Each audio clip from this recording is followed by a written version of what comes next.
Good morning friends, मैं Shyam sir आज आप लोगों को नरेशन में कमांड सेंटेंस के वाक्य को डायरेक्ट से इनडायरेक्ट में बदलने के लिए बतलाने जा रहा हूं। जो भी व्यक्ति मेरे चैनल से जुड़े हैं नए नए, वो जल्द से जल्द मेरे चैनल को सब्सक्राइब और लाइक करना ना भूलें, ताकि जितने भी वीडियो अपलोड किए जाए वो जल्द से जल्द आप तक पहुंच जाए। तो चलिए आज बताते हैं कमांड सेंटेंस के वाक्य को डायरेक्ट से इनडायरेक्ट में बदलने के लिए। तो कमांड सेंटेंस हम पहले बताए थे वॉइस में कि कमांड सेंटेंस से आदेश का बोध होता है, सलाह का बोध होता है और अनुरोध का बोध होता है। तो हम अब उस कमांड सेंटेंस के वाक्य को कैसे इनडायरेक्ट में डायरेक्ट से बदलेंगे, आइए हम चलते हैं वाक्य। तो अब देखिए डायरेक्ट स्पीच के वाक्य में, Sita said to her sister, Sita अपनी बहन से कही, कम हियर, यहाँ आओ। बाबू आदेश दे रहा है, सीता अपनी बहन को यहाँ आने के लिए आदेश दे रही है। रामू सेड टू सीमा, रामू ने सीमा से कहा, डू इट एट वंस, इसे तुरंत करो। The principal said to him, प्राचार्य ने उनसे कहा, कॉल द बॉय, लड़कों को बुलाओ। तो बाबू ये कमांड सेंटेंस का वाक्य है, आदेश सूचक वाक्य। तो अगर डायरेक्ट स्पीच में रिपोर्टेड स्पीच के वाक्य कमांड सेंटेंस में रहे और रिपोर्टिंग वर्ब पास्ट टेंस में रहे तो सेड को ऑर्डर में बदला जाता है। चलते हैं, सीता ऑर्डर, टू हट जाएगा हर सिस्टर। अब इनडायरेक्ट स्पीच में कॉमा, इन्वर्टेड कॉमा को हटाकर टू का प्रयोग किया जाता है। दैट, इफ, वेदर का प्रयोग नहीं किया जाता है। बाकी बचे वाक्य को बिना परिवर्तन के लिख दिया जाता है।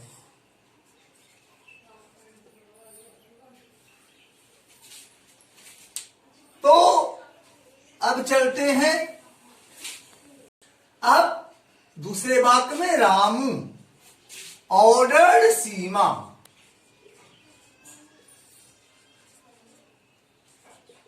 सीमा to do it at once. तीसरे वाक्य, the principal said to him, तो द प्रिंसिपल ordered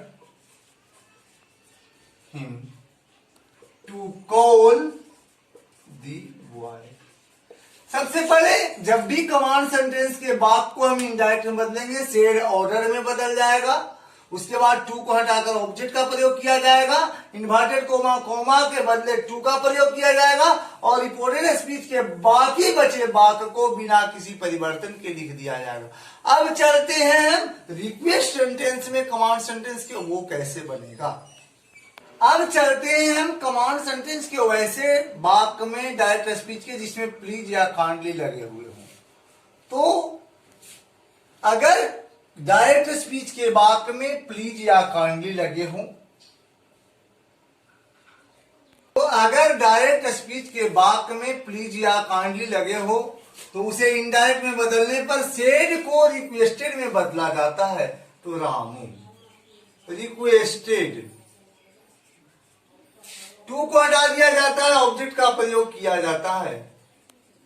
इसके बाद प्लीज और काइंडली, प्लीज रहेगा या काइंडली भी रहेगा तो प्लीज काइंडली को हटा दिया जाता है। बाकी बचे वाक्य को पहले टू लगता है, प्लीज काइंडली हटा के इन्वर्टेड कोमा के बदले टू लगाएंगे और उसके बाद चलते हैं गिव। अब बाबू, me first person according to subject, ये रामू के अनुसार, ही से हिम, तो आई से मी, तो आई से मी हुआ तो ही से क्या हो जाएगा, him a chance.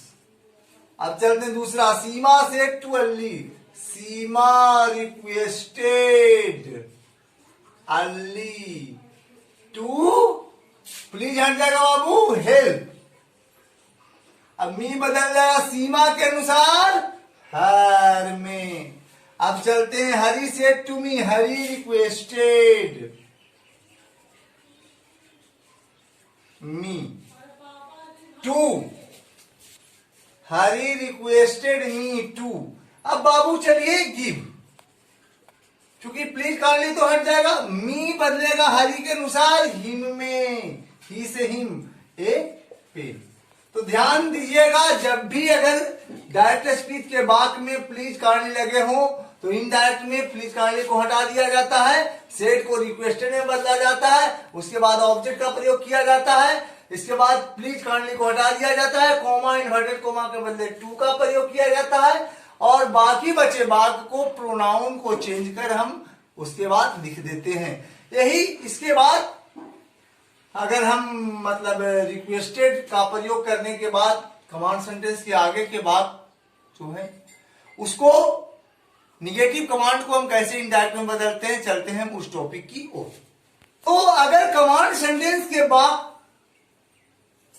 Direct speech में हो और उस कमांड सेंटेंस के बाद से निगेटिव कमांड, डोंट अगर कोई वाक्य में पहले लगा हुआ होता है तो वो निगेटिव कमांड होता है, उसे इनडायरेक्ट में कैसे बदलेंगे।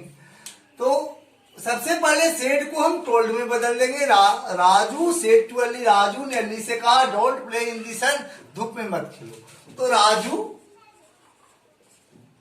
टोल्ड अली, तो सेड को क्या में बदल देंगे, टोल्ड में। तो अब इसके बाद कॉमा इन्वर्टेड कॉमा को हटा देंगे और डू को भी हटा देंगे, बच जाएगा इसमें no.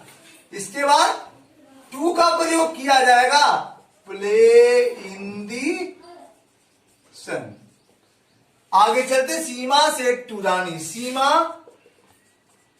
Told Rani not to be foolish,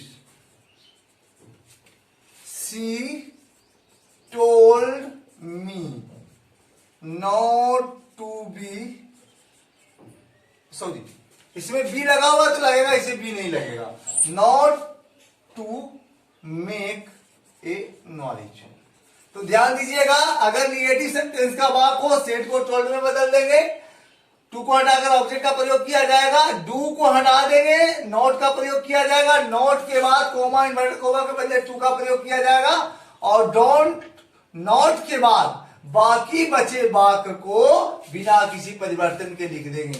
तो ये था आज कमांड सेंटेंस के वाक्य को डायरेक्ट से इनडायरेक्ट में बदलने के लिए हम आप लोगों को बताए। हम आशा करते होंगे कि यह वीडियो आप लोगों को जरूर अच्छा लगेगा, और अगर अच्छा लगे तो मेरे चैनल को लाइक और सब्सक्राइब जरूर करें। जो नए नए मेरे चैनल से जुड़े हैं